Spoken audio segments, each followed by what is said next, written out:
আসসালামু আলাইকুম রহমতুল্লাহি ওবরকাতুহু। সম্মানিত দর্শক, ইরান এবং ইসরায়েলের যে যুদ্ধ, এটি এখন চূড়ান্ত যুদ্ধে রূপ নেয়ার পর্যায়ে। যদি আগামী ৪৮ ঘন্টার মধ্যে ইরান আবার আক্রমণ করে এবং ইসরায়েল আবার আক্রমণ করে, এটা একটা সর্বাত্মক যুদ্ধে রূপান্তরিত হবে। এবং এই যুদ্ধকে কেন্দ্র করে ধর্মীয় উন্মাদনা এবং পরাশক্তিগুলোর তাণ্ডব এবং পরমাণু যুদ্ধের যে ভয়াবহতা, এটি সারা বিশ্বকে গ্রাস করবে। এমনকি এই বিশ্বের যে অস্তিত্ব, সেই অস্তিত্ব নিয়ে টান পড়বে। এবং আমরা যদি আবার সেই প্রাগৈতিহাসিক যুগে ফিরে যাই, সেটা অস্বাভাবিক কিছু নয়।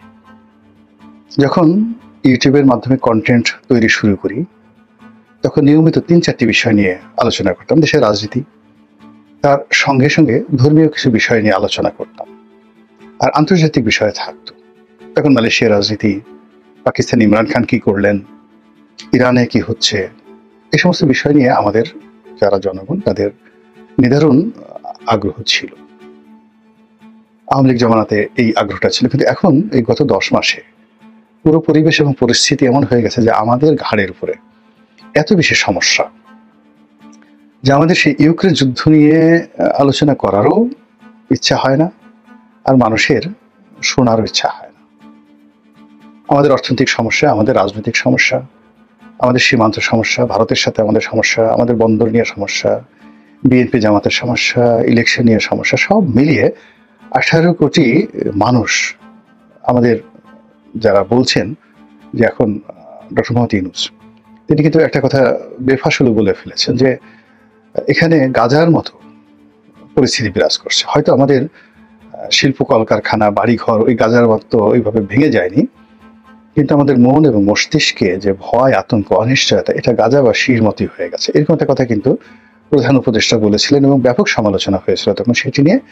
কিন্তু আপনি যার যার অবস্থান থেকে যদি চিন্তা করেন, তাহলে পরিস্থিতিটি কিন্তু ওইরকমই, অনেকটা ইয়ানফসি। এর কারণ হলো এই মুহূর্তে বিশ্ব ধ্বংস হতে বসেছে, মুসলিম উম্মা ধ্বংস হতে বসেছে। ইসরায়েল নামক রাষ্ট্রটি বিলীন হয়ে যেতে পারে, মানচিত্র থেকে একেবারে যাকে বলা হয় এটা বিলুপ্ত হয়ে যেতে পারে। একইভাবে পৃথিবীতে যে শিয়াবাদ রয়েছে, শিয়াইজম, তো সেই শিয়াইজমটি একেবারে কবররচিত হতে পারে। এই প্রথম, যেটি সেই কারবালার ঘটনার পরে কেউ কখনো পারেনি, সেটি এই মুহূর্তে এক্সট্রিম একটা পর্যায়ে চলে গেছে। এবং ইরান নামক যে রাষ্ট্রটি, যেটি আলেকজান্ডার দখল করেছিলেন, আক্রমণ করেছেন, কিন্তু রাখতে পারেননি, যেটি হালাকু খান দখল করেছেন কিন্তু রাখতে পারেননি, এভাবে বহু মানুষ, বহু বিজেতা এবং অনেক বড় বড় মানুষ ইরানের ধারের কাছেও যেতে পারেন, সাহস পাননি ইউরোপের কোনো অন্য কেউ লোক বা এশিয়ার অন্য কোনো বিজেতা। তো সেই রকম একটা রাষ্ট্রের সঙ্গে এখন ইংল্যান্ড, ফ্রান্স, আমেরিকা, তারা প্রক্সি যুদ্ধ করার জন্য তাদের সমস্ত শক্তি নিয়ে পারস্য উপসাগর, আরব সাগর থেকে শুরু করে পার্শ্ববর্তী যে সকল সাগর রয়েছে, ভূমধ্য সাগর, সব জায়গাতে তারা ব্যাপক রণপ্রস্তুতি নিয়ে দাঁড়িয়ে আছে। এবং তাদের পক্ষে প্রক্সি যুদ্ধ করার জন্য যে সকল বেজ রয়েছে পুরো মধ্যপ্রাচ্যে, তুরস্কে, কাতারে, জর্ডানে, ইরাকে, সৌদি আরবে, কুয়েতে, এবং সবগুলো যে আমেরিকান বেজ এবং পশ্চিমা মিত্র শক্তিদের বেজগুলো সর্বোচ্চ সতর্কতা নিয়ে ইসরায়েলের পাশে দাঁড়ানোর জন্য রেডি হয়ে আছে। অন্যদিকে মুসলমান বিশ্ব দাঁড়ানোর মতো হিম্মত আসলে কারণে মাত্র পাকিস্তান ঘোষণা করেছে যে তারা ইরানের পাশে আছে। এর বাইরে চীন, রাশিয়া, উত্তর কোরিয়া, তারা সরাসরি এখানে ইরানের পক্ষে থাকার জন্য প্রত্যয় দেখাচ্ছে। দ্বিতীয়ত, গত 2 রাতে, অর্থাৎ আজকে 15 তারিখে মে মাসের জুন মাসের 15 তারিখে আমি এই কাজ ভিডিওটা করছি। এর আগে পরপর 2 রাতে ইরান যে আক্রমণ করেছে, আমরা প্রকৃত ঘটনা আসলে ওয়েস্টার্ন মিডিয়া কিভাবে দেখাচ্ছে সেটাও বুঝতে পারছি না। এখানে আমরা চীনের কতগুলো গণমাধ্যম, ইরানের গণমাধ্যম এবং আমাদের বাংলাদেশের যে গণমাধ্যম, তাদের যে বক্তব্য, সেই বক্তব্যে এগুলো প্রো ইরান। মানে ইরান যা কিছু করছে সেটাকে খুব বড় করে দেখানো হচ্ছে। তারা জেরুজালেম শেষ করে দিয়েছে, তাদের যে বন্দর নগরী হাইফা সেটা শেষ করে দিয়েছে, এবং সেখানে যে বিদেশি ইনভেস্টমেন্ট ছিল, সেখানকার যে বিমানবন্দর জেরুজালেম, তারপর শেষে তেল আবিব, এরপর হাইফা, এখানকার যে সামরিক স্থাপনা, বিমানবন্দর, নৌবন্দর, সবকিছু তছনছ করে দিয়েছে ইরান। এই ধরনের কথা আমরা বাংলাদেশে বসে দেখছি, শুনছি এবং আলহামদুলিল্লাহ বলছি, এবং আমরা ইরানের বিজয় কামনা করছি। একই সঙ্গে আমাদের দেশের কিছু মোল্লা আছেন যারা শিয়াদের বিরুদ্ধে, সুন্নি মোল্লা, তো তারা আবার ইসরায়েলের পক্ষ অবলম্বন করছে। তারা বলার চেষ্টা করছে যেখানে ইসরায়েলের কোনো দোষ নেই, এই পুরো যে অপকর্মটি শিয়া নেতৃত্বের কারণেই হচ্ছে, এবং তাদের প্রতি আল্লাহর গজব, তারা এই কাজ করেছে। এই ধরনের বক্তব্য কিন্তু আমাদের বাংলাদেশে বসে দেওয়া হচ্ছে। মধ্যপ্রাচ্য পুরো যে রাজনৈতিক চিত্র, সেই রাজনৈতিক চিত্রে এমন একটা সংকট তৈরি হয়েছে। ইরানের পরে ইরাক, তো ইরাকের পর হলো লিবিয়া না, ইরাকের পর কুয়েতের পর মিশরের পর জর্ডান।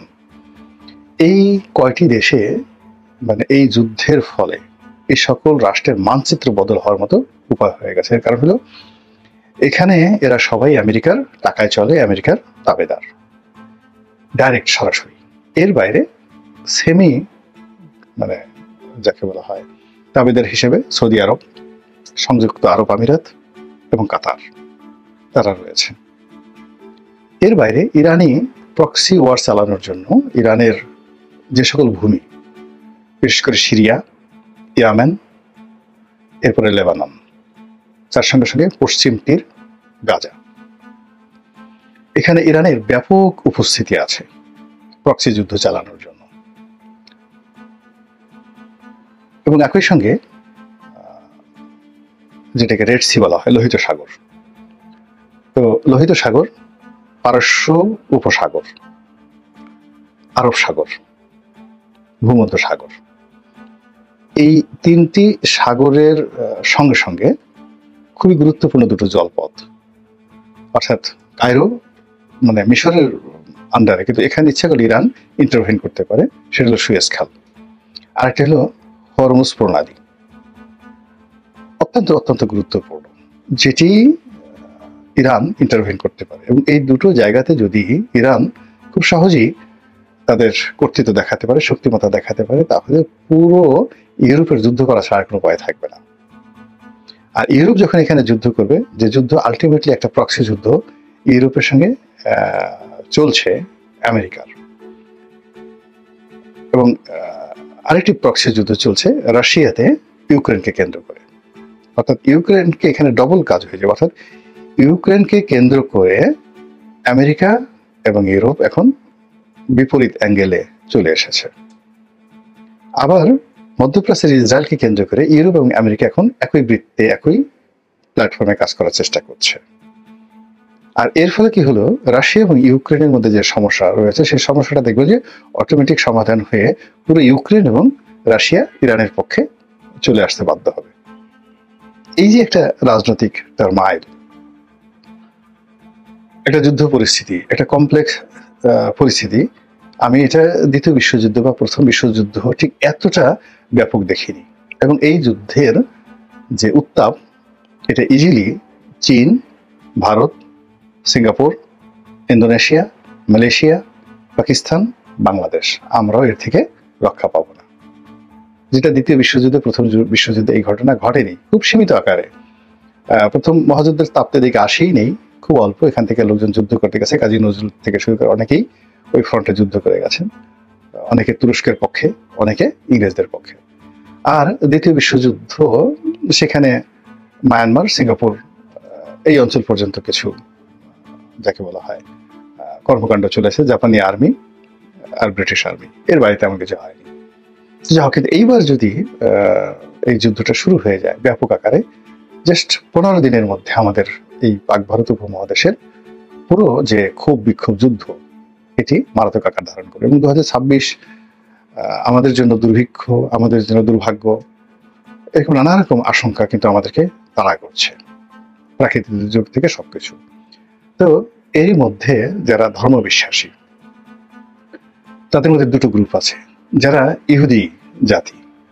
তা আমরা যেভাবে দাজ্জালকে মনে করি যে আমাদের শত্রু, মুসলমানদের শত্রু, পৃথিবীর শত্রু, একচোখা দাজ্জাল, কিন্তু ইসরায়েলিরা বা ইহুদিরা মনে করে দাজ্জাল তাদের ত্রাণকর্তা। দাজ্জালের অধীনে তারা পৃথিবীতে একটা সাম্রাজ্য প্রতিষ্ঠা করবে। এবং এরকম একটা যুদ্ধ এখন যে ওয়ারটা চলছে, সেই ওয়ারে যদি ইরানের পরাজয় ঘটে এবং ইসরায়েলের প্রভুত্ব প্রতিষ্ঠিত হয়ে যায়, তাহলে আরো অনেক দিন পর্যন্ত দাজ্জালের রাজত্ব এই পৃথিবীকে কাঁপাবে, যেভাবে আল্লাহ রাসূল সাল্লাল্লাহু আলাইহি সাল্লাম বলে গেছেন। ইসরায়েলের হুকুমের বাইরে, কথার বাইরে কেউ যেতে পারবে না। এবং দাজ্জাল সম্পর্কে যে সকল কাল্পনিক কথাবার্তা বা যে ধরনের মিথ আর ম্যাথোলজি চালু রয়েছে, সে মানুষের চেহারা দেখে, মুখ দেখে তার মনের কথা বলে দেবে। আচ্ছা, এখন চিন্তা করেন আমাদের যে আর্টিফিশিয়াল ইন্টেলিজেন্স, এই আর্টিফিশিয়াল ইন্টেলিজেন্স কিংবা ধরেন ইসরায়েলের তৈরি ফেসবুক কিংবা অন্যান্য যে সকল এআই প্রযুক্তি রয়েছে, সে তো আপনার মুখ দেখে, আপনি মোবাইলে পাশে রাখেন, আপনার শব্দ শুনে, আপনার মুখ দেখে সঙ্গে সঙ্গে বলতে পারে আপনি কি চান। আপনি কি ইসলামিক ওয়ার্ড শুনতে চান না পর্নো ভিডিও চান, আপনি কোন ধরনের বিজ্ঞাপন চান, আপনি কি চান, সব আপনার সামনে হাজির করে দিচ্ছে। তো এটা কি দাজ্জাল নয়? দাজ্জাল তো এসে গেছে। এরপরে সে যে সকল আল্লাহ রাসূল বলে গেছেন যে আপনার মানুষের দেখে দেখে সবকিছু বলতে পারবে, এবং সে ইচ্ছা করলে যে কোনো মানুষকে তার প্রাণ দিয়ে দিতে পারবে, আর ইচ্ছা করলে যে কোনো মৃত মানুষকে সে জীবিত করতে পারবে, জীবিত মানুষকে মুহূর্তের মধ্যে সে তার কথায় স্পট ডেথ ঘটিয়ে দিতে পারে। তো আপনি চিন্তা করুন যে প্রায় 2500 কিলোমিটার দূরত্ব, 2500 কিলোমিটার তেল আবিব থেকে তেহরান পর্যন্ত। তো তেহরানের শহরের একটা বিল্ডিং এর একটা অ্যাপার্টমেন্টে ধরুন সেখানকার সেনাবাহিনীর দ্বিতীয় গুরুত্বপূর্ণ ব্যক্তি, আমাদের দেশে যেভাবে সিজিএস বলি, তো এরকম সেনাবাহিনীর সেনাপ্রধানের পরে যে দ্বিতীয় গুরুত্বপূর্ণ ব্যক্তি সিজিএস, তো তিনি একটা অ্যাপার্টমেন্টে থাকেন। তেল আবিব থেকে সে ক্ষেপণাস্ত্র ছুড়ল, সেই ক্ষেপণাস্ত্র গিয়ে তেহরান নগরীর ঠিক সেই অ্যাপার্টমেন্টটাকে ধ্বংস করে দিয়ে পুরো ফ্যামিলিটাকে শেষ করে দিল। তাদের টার্গেট লক্ষ্যে অন্য কোনো অ্যাপার্টমেন্ট নষ্ট হলো না, ভাঙল না। আচ্ছা, আপনি এটাকে কি দাজ্জাল বলবেন না কি বলবেন বলেন তো? কি প্রযুক্তি চলছে এখন এখানে? তো আপনার দোয়া দরুদ তসবির ব্যাপার না, কি প্রযুক্তি কোথায় চলে গেছে? কিংবা ইরান থেকে যে আক্রমণ পরিচালিত হচ্ছে, হাজার হাজার ক্ষেপণাস্ত্র, শত শত ক্ষেপণাস্ত্র পুরো সিস্টেমকে তছনছ করে দিয়ে, আকাশপথ পাড়ি দিয়ে যেভাবে এসে ইসরায়েলের উপর আক্রমণ চালিয়ে পুরো ইসরায়েলের সামরিক ঘাঁটি তছনছ করে দিচ্ছে, এটাকে আপনি ইমাম মাহাদির কারামত হিসেবে আপনি কিভাবে দেখবেন বলেন? যেভাবে ইমাম মাহাদির নেতৃত্বে সব ঐক্যবদ্ধ হবে, মুসলমান ঐক্যবদ্ধ হবে, যে যুদ্ধের কথা আছে, এটাকে 1400 বছর আগে বলে যে এটাকে একটা রূপক করতে ধরেন না, ধরার পর দেখেন তো মিলে যায় কিনা। এখন এই যে ইমাম মাহাদি ভার্সেস দাজ্জাল, আমরা যেভাবে কল্পনা করি, ছবি আঁকি, দাজ্জাল মিন্স একজন পার্সন, তার একটা চোখ থাকবে কপালের মধ্যে, তিনি হবেন এক চোখা, এরকম। তো সেটাকে আপনি যদি একটা সময়, একটা প্রযুক্তি, একটা টাইম ফ্রেম, একটা ধ্বংসাত্মক যাকে বলা হয় কর্মকাণ্ড, সেই দিকে আপনি নিয়ে যান, গ্রুপ অফ পিপলে নিয়ে যান, দেখেন যে দাজ্জালের কর্মকাণ্ড শুরু হয়ে গেছে কিনা, দাজ্জালি অ্যাক্টিভিটিস। আবার যদি মুসলমানদের রিভাইভের ব্যাপার আসে, মুসলমানরা গত সেই বলতে গেলে 18 শতাব্দী থেকে সারা পৃথিবীতে যেভাবে মার খাচ্ছে, সারা দুনিয়াতে মার খাচ্ছে, 18 শতাব্দী থেকে ইথিওপিয়াতে, আফ্রিকাতে, পুরো উত্তর আফ্রিকাতে, এরপর পুরো মধ্যপ্রাচ্যে, আমরা পাক ভারত উপমহাদেশে, এবং এখন পর্যন্ত আমরা শুধু মার খেয়ে যাচ্ছি।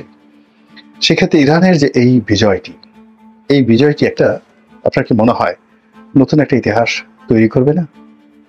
ফলে কি হলো, আমাদের এই মুহূর্তে বাংলাদেশের যে চলমান সমস্যা, সেই সমস্যাটাকে একটা আলাদা জায়গাতে রাখেন। এটাকে খুব বড় করার দরকার নাই কিংবা খুব ছোট করার দরকার নাই। আর এরপর আপনি একটু চলে যান সেই বৈশ্বিক সমস্যাতে, ইরান এবং ইসরায়েলের সমস্যাটাতে। যে সমস্যাটা যদি বিস্তার লাভ করে সমাধান না হয়, সেটা আমাদের এই যে বর্তমান যে আঞ্চলিক সমস্যা আছে, এই সমস্যাটাকে 100 গুণ বাড়িয়ে দেবে। আল্লাহ এই পৃথিবীকে ধ্বংস করবেন, কিয়ামত নাজিল হবে, এগুলো আল্লাহ বলে দিয়েছেন। তবুও আমরা জীবদ্দশায় সেই আমাদের সামনে কিয়ামত হোক, আমাদের সামনে দাজ্জাল আসুক, আপনারা চাইতে পারেন, আমি আসলে এগুলো চাই না। আমি সাধারণভাবে মরতে চাই, সাধারণভাবে আল্লাহর ক্ষমা চাই, আল্লাহর আশ্রয় চাই, শান্তিপূর্ণ একটা পৃথিবী দেখতে চাই। আল্লাহ আমাদের সবাইকে হেদায়েত দান করুন এবং হেফাজত করুন। আসসালামু আলাইকুম ওয়া রাহমাতুল্লাহি ওয়া বারাকাতুহু।